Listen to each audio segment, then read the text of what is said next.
Next guest for this first show has been an active proponent of workplace or payroll giving. Greg Hutchinson was a commercial banker who became a partner with Bain & Company. Over the last decade, he's really played a big role in promoting philanthropic links between business and the community. He was the founding chief executive of the Australian Charities Fund and is currently its deputy chairman. Greg Hutchinson, welcome to the show. Thanks for being with us today. Thank you very much. I suppose if we just start off with the basics, I would have to ask, what is workplace giving? Well, it's a very simple concept. It really is the different ways we can give through the workplace.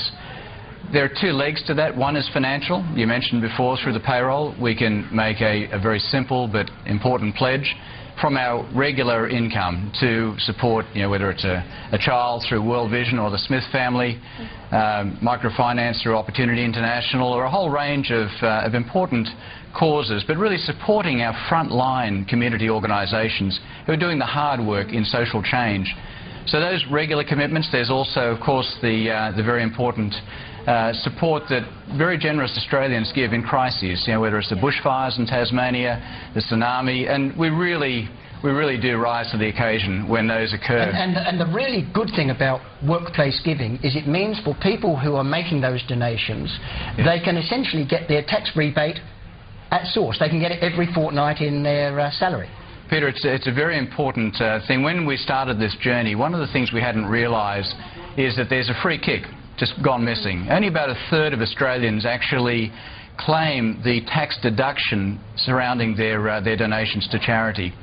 And that's not an intended outcome from the government standpoint. It's something that we all recognise is an opportunity to really increase the level of giving that we have as a nation and as a community.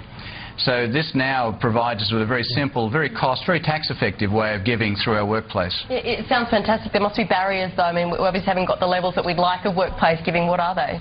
Look, that's true. And part of it is just patience. It is true that in other countries there is a much higher level of giving through the workplace. But if you look at the underlying indicators, they're very positive. And we see that, if you like, in the other side of workplace giving. It's the volunteers that are so often part of our workplace.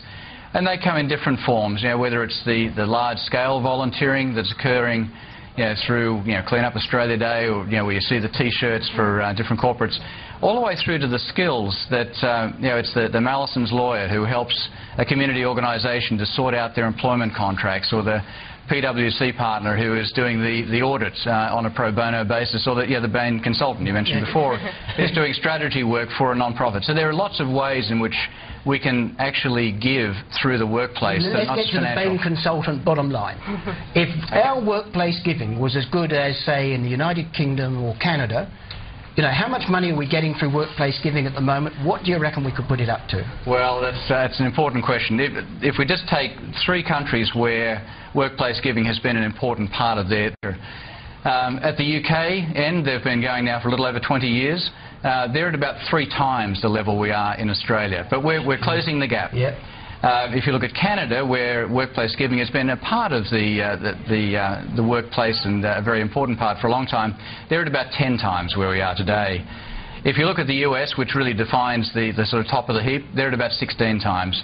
Now, there are a number of different ways we can try and figure out the full potential, but any which way you look at it, I'd say that there's at least $250 million of just the donation side, just the regular donations that we could be really harvesting over the next 10 or 20 years. It will take a while, but that's the light on the hill.